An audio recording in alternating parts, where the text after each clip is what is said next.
देश के सबसे बड़े कम्युनिस्ट नेताओं में शामिल एलमकुलम मनक्कल शंकरन यानी ईएमएस नंबूद्रिपाद का जन्म आज ही के दिन 13 जून 1909 को पेरिंथालामन्ना वर्तमान में केरल के मलप्पुरम जिले के पास स्थित एक छोटे से गांव में हुआ था। 1932 में नंबूद्रिपाद महात्मा गांधी के अंग्रेजों के खिलाफ चलाए गए सविनय अवज्ञा आंदोलन से जुड़ गए। इसके लिए उन्हें ब्रिटिश सरकार ने 1 साल के लिए जेल में डलवा दिया था। इसके बाद 1934 में वे कांग्रेस सोशलिस्ट पार्टी के सदस्य बन गए, लेकिन जल्द ही उन्होंने communist party of India CPI join कर ली। वे 1941 में सीपीआई की सेंट्रल कमेटी के लिए चुने गए और 1951 में पार्टी की पोलित ब्यूरो के सदस्य बने। नंबूद्रिपाद उन लोगों में शामिल थे जिन्होंने सबसे पहले भाषा के आधार पर राज्यों के पुनर्गठन की मांग की। नंबूद्रिपाद 5 अप्रैल 1957 को केरल के पहले मुख्यमंत्री बने थे। उनकी सरकार देश की पहली गैर कांग्रेसी सरकार थी और वे देश के पहले गैर कांग्रेसी मुख्यमंत्री थे।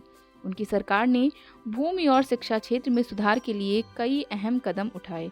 माना जाता है कि नंबूद्रिपाद की बढ़ती हुई लोकप्रियता और वामपंथ के केरल के साथ ही देश के दूसरे राज्यों में प्रसार की संभावना को देखते हुए 1959 में केंद्र की जवाहरलाल नेहरू सरकार ने आर्टिकल 356 का इस्तेमाल करके उनकी सरकार को बर्खास्त कर दिया था।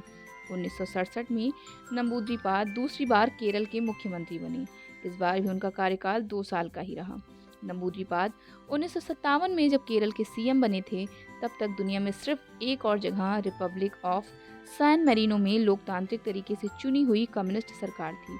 इन दोनों जगहों के अलावा जहां भी कम्युनिस्ट सरकारें थीं, वे सभी सिंगल पार्टी सिस्टम के जरिए सत्ता में आई थीं। नंबूद्रिपाद 1962 में पहली बार कम्युनिस्ट पार्टी के महासचिव बने, लेकिन 1964 में पार्टी सीपीआई और सीपीएम नाम से 2 धड़ों में विभाजित हो गई, जिसके बाद वह सीपीएम में शामिल हो गए। 1977 में वे सीपीएम के महासचिव बने और 15 साल तक इस पद पे रहे। अपने अंतिम दिनों में भी वे राजनीति में पूरी तरह सक्रिय थे। 1998 के लोकसभा चुनाव में भी उन्होंने अपनी पार्टी का प्रचार किया था। 19 मार्च 1998 को 88 साल की उम्र में नंबूद्रिपाद का निधन हो गया था।